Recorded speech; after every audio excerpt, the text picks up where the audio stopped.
చెప్పేగా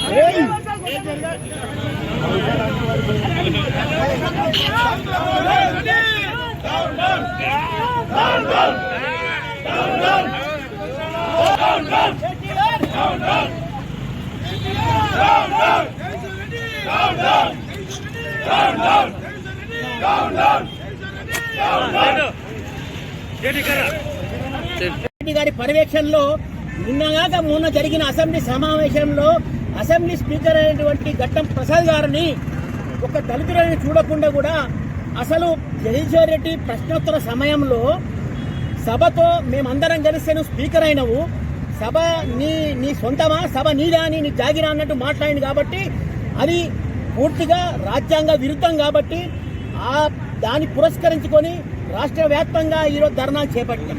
మేము ఈరోజు ఏం చెప్తున్నాం, తెలంగాణ రాష్ట్ర ప్రభుత్వం ఏం చెప్తున్నాం అంటే ఎప్పటికీ వచ్చే కాంగ్రెస్ ప్రభుత్వంలో పోస్ట్ పేడ్ గా అందరి డబ్బులు ఇచ్చుకుంటూ ప్రభుత్వం విమర్శలు చేయడం తప్ప ఇంకా మిగిలిన ఏం లేదని చెప్పి నేను ఇలా సభాముఖంగా కోరుతున్నా.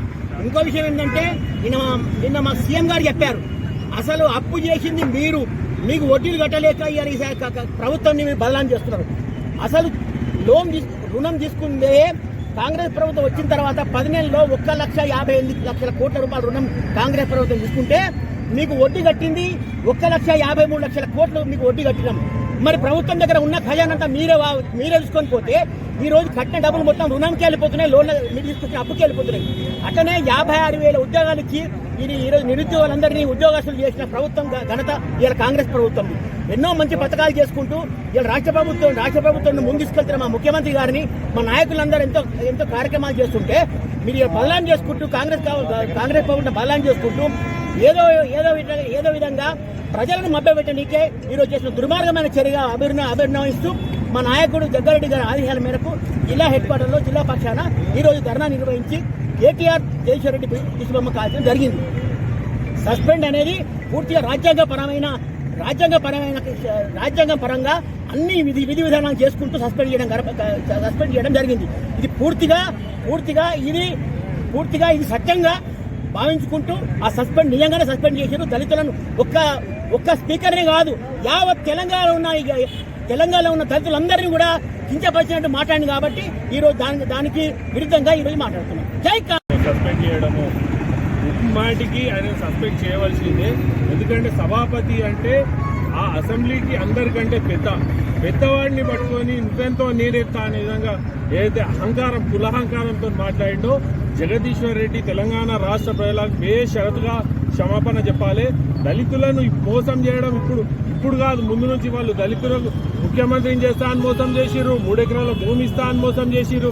ఒక దళిత నాయకుడు మన శాసనసభ పక్ష అసెంబ్లీ స్పీకర్ గా ఉంటే చూసి ఓర్వలేక జగదీశ్వర్ రెడ్డి ఈ రోజు ఆయన కించపరుస్తూ మాట్లాడిండు. ఆయనను సమర్థిస్తున్న కేటీఆర్ ను కూడా రాష్ట్ర ప్రజలు క్షమించారు, దళితులు క్షమించారు.